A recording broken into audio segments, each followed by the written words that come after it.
Hello, my name is Robert Smith. I'm a student at Liberty University taking History 530, American Christian Heritage. Over the past couple of weeks, we have covered the controversy between fundamentalism and modernism insofar as religious history of the United States is concerned, particularly during the late 19th and early 20th centuries. Defining the two terms demonstrates why the issue has resulted in decades of adversarial interpretation. In my opinion, there is a middle ground. We see George Marsden's definition from this week's reading, The Strange Career of J. Frank Norris, where Barry Hankins quotes Marsden as defining fundamentalism as, quote, militantly anti-modernist Protestant evangelicalism, unquote, at page 377. Generally speaking, modernism is described in our readings as an effort to reconcile Protestantism with modern culture, including science. For example, in When is a Fundamentalist a Modernist? About Gresham Mackem, the author D.G. Hart juxtaposes Mackem against William Hutchinson's The Modernist Impulse. Hart states, quote, Hutchinson defines Protestant modernists by their willingness to adapt the message of Christianity to modern culture, while Marsden highlights the efforts of fundamentalists to preserve 19th century values, unquote, at page 624. In terms of the Scopes monkey trial, we recently covered the 80th anniversary article by David Menton from 2005.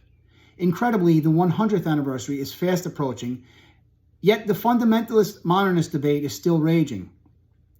As with the definitions for fundamentalism and modernism as adversarial, the legal system is based on principles of adversarial positions, promoting self-interest, arriving at a just outcome. As noted by Menton, the trial had little to do with empirical science and much to do with religion. Looking at the Scopes trial, the key players were a fundamentalist, William Jennings Bryan, against an atheist, Clarence Darrow, each with an agenda to eradicate the other's views. Perhaps had the trial focused on the legal issues of Scopes' conduct itself, rather than trying religion in the public opinion, the outcome may have been different. But each of the participants acted from an agenda to prove that either fundamentalism or modernism was correct and to discredit the other side. But what if the players had been different, say a liberal Protestant against an agnostic, without hardened agendas?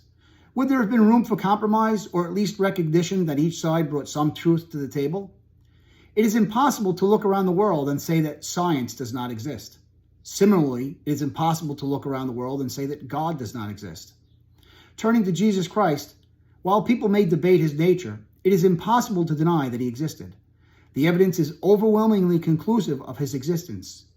In this strange and sacred scripture, Matthew Schlimm notes the problem for Christians, particularly fundamentalists, is that to acknowledge that parts of the Bible are figurative leads to a slippery slope that leads to saying the incarnation and resurrection of Jesus Christ did not occur, at page 15. However, Schlimm notes that careful reading of the Bible demonstrates that some aspects are figurative and some are literal. As with any other written document, the reader must use his or her understanding of genre distinctions to know the difference, at page 12. Similarly, I would recommend Lee Strobel's The Case for Christ, as well as watch the movie, which is excellent, wherein Strobel painstakingly details how the evidence proves the existence of Jesus Christ as well as his divinity. Strobel indicates we can distinguish between figurative stories in the Bible and the truth of Jesus Christ through evidence and scientific methodology, including eyewitness accounts of the apostles, documentary evidence, scientific evidence, psychological evidence, medical evidence, and circumstantial evidence. I would also recommend reading Strobel's Case for Faith, which addresses atheistic challenges to the existence of God. In looking at the fundamentalist-modernist debate, I can only come to the conclusion that, like me, most people fall somewhere between the two.